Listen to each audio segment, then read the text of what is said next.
If we brought in $1 trillion or $5 trillion in tokenized value onto the XRP ledger, will that impact XRP's price? There's been a lot of miscommunication, a lot of misinformation around this subject. And actually, I have had to change my thought process on all of this as I learned more over the years. Today, I want to go through some big misconceptions and solve this once and for all so this can put to rest people's misunderstanding around tokenization on the XRP ledger. Let's go ahead and get into this, guys. This is going to be rough to hear for some of us, but this is also going to be a learning moment, an empowerment moment where we can all get on the same page when it comes to tokenization. So this all started when I saw this post from somebody named Costa. It says, this is massive. If 10% of global assets got tokenized on the XRP ledger, XRP's price would be 473,000. Person says, I'm not joking.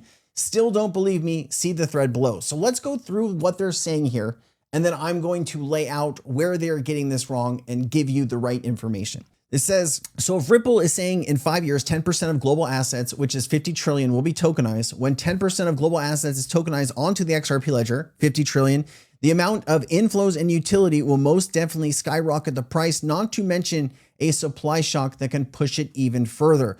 So for those, it says, so XRP, for those who don't know yet, it does have a market cap multiplier. For every 10 billion in inflows, it will increase the price 516%.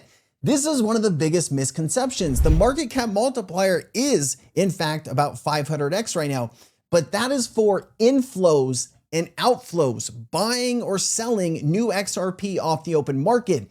It has nothing to do with tokenized value. You can't put a market cap multiplier on tokenized value. That's not how it works. Also, the market cap multiplier isn't going to be 500x for the rest of our lives.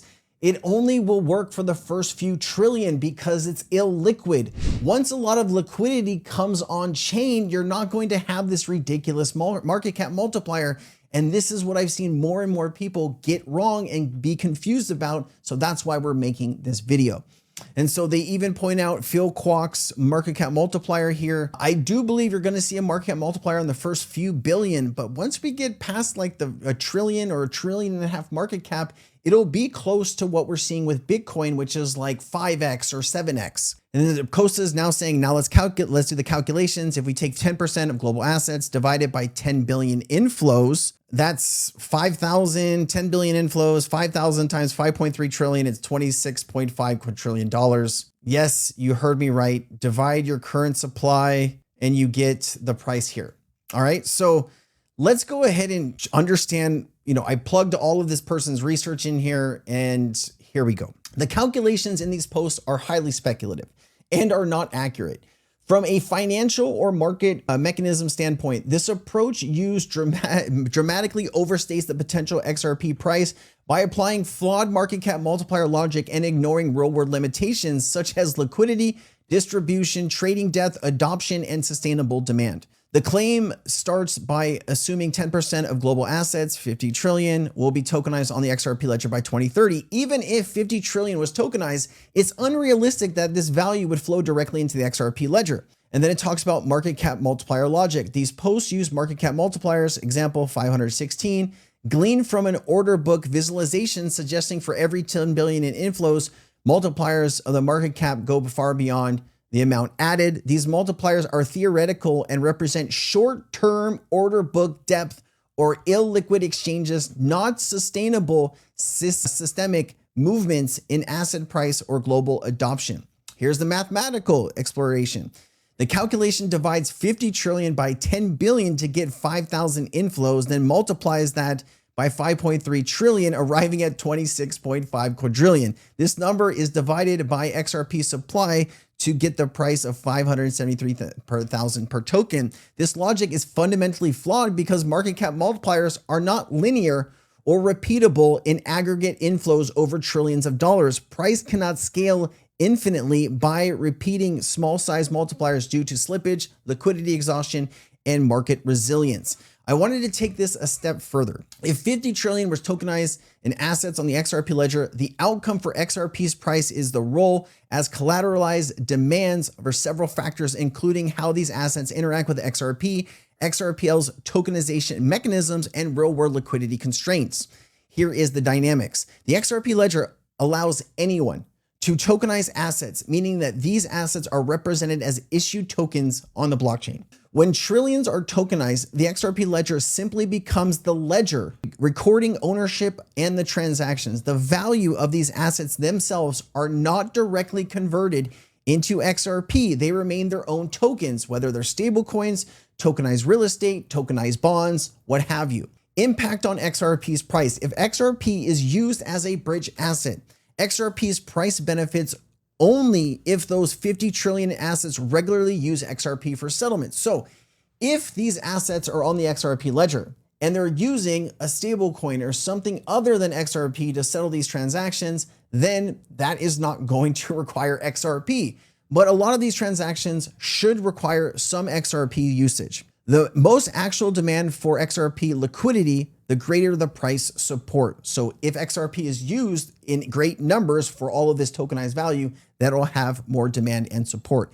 If XRP is not required, if assets are just recorded or transacted directly without using XRP, trading USDT for tokenized stocks, there is no direct price impact for XRP regardless of the total value tokenized. Utility drives demand. Price increases only occur with real recurring demand for XRP as a bridge or as collateral, such as institutional payment flows, liquidity provisions for decentralized exchanges, or new use cases on the XRP ledger. So let's say you had $1 trillion and you needed to collateralize that $1 trillion with whatever the amount is, and you use XRP to do that, that would have a demand for XRP.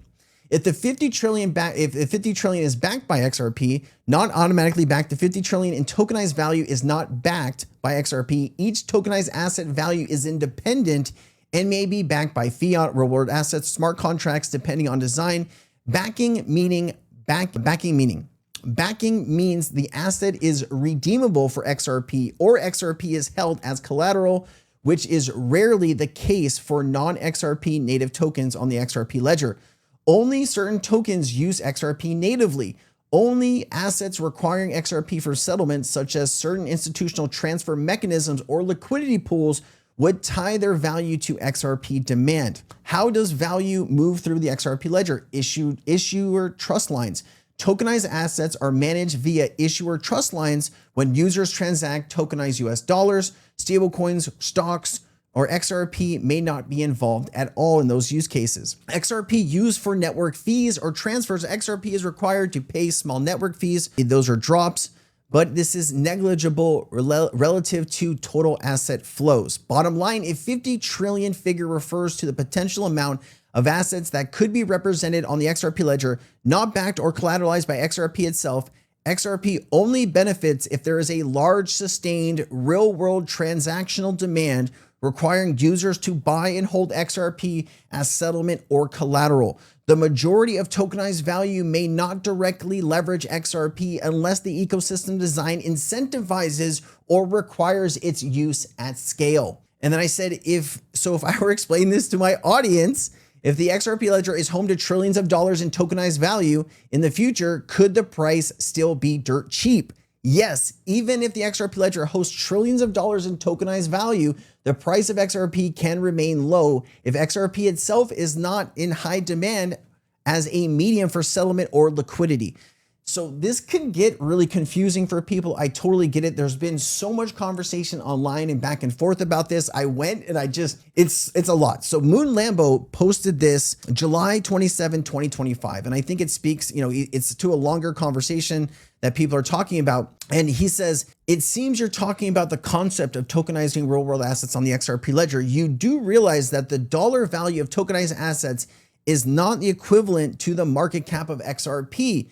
They are different things. The price of XRP has always been and always will be determined by supply and demand dynamics. Adding $1 trillion in real world assets, no matter what the assets are, to the XRP ledger does not mean that you add $1 trillion to the market cap. Now, For a long time, when I was coming up in the XRP space, I thought that when you added, trillions of dollars in demand, that actually does help out the price. I learned over time when I started researching all of this a long time ago that that's not the case. And so this is why I really wanted to make this video.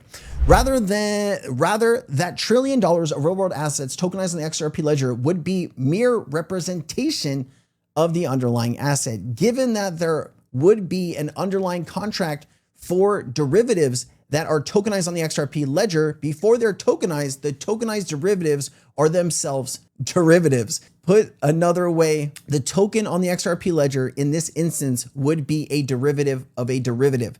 Now that we've established that the value of assets tokenized on the XRP ledger is separate from the market cap of XRP, I must ask, why would such tokenization result in the price of XRP going to at least 10,000? It seems obvious to me that yes, having real world assets on chain will make investing in XRP more appealing to those who have already invested in investing in the crypto asset class, but that's about it. But to me, that's more than exciting enough. And then Wrath Economist also said, tokenizing things on the XRP ledger does not directly increase XRP's value. In fact, they function almost independently. Sure, there is transaction fees, reserve fees required in XRP, but the value tokenized is quite divorced from the value of XRP, ignoring pathfinding at the moment. And then, there's been so much back and forth, and this is Panos kind of going after Molly Elmore and a few other people that built these collateralization models. And I don't really need to read all of this to you, but even Mikkel himself, in 2023 was catching up on this as well. We were all learning, and as we're learning, we're trying to educate you guys, the public. But I just wanted to make this video because I know there's a lot of confusion about this subject, and I hope that this in fact does help people understand. Now, do I believe XRP is going to enormous price levels through other ways? I absolutely do. I think there's not a lot of XRP left on exchanges, and people think there's hundreds of billions of tokens out there. Really, there's only a few billion. And when you reduce that supply, when you got treasuries, you got sovereign wealth funds, 401ks, retirements, ETFs, ETPs, you have all of these different abilities to take XRP off the open market. If we can reduce the circulating supply, if there's nothing available out there for people to buy, that is where a high premium for XRP will come into play. Now, I am going to leave this research and everything in the description of this video because I know there's going to be some people that want to read through this, better understand it themselves. I totally get that. Please do. And I hope this kind of settles down some of these crazy, this is crazy. Anyway, I hope you enjoyed the video, guys. Thank you. Bye. I have just built a course for beginners, intermediaries, and experts of XRP to better understand the XRP ledger and Ripple, the company. If you're interested in getting that course absolutely free, there's a link down in the description. Please let me know what you think after you've taken the course. Aloha.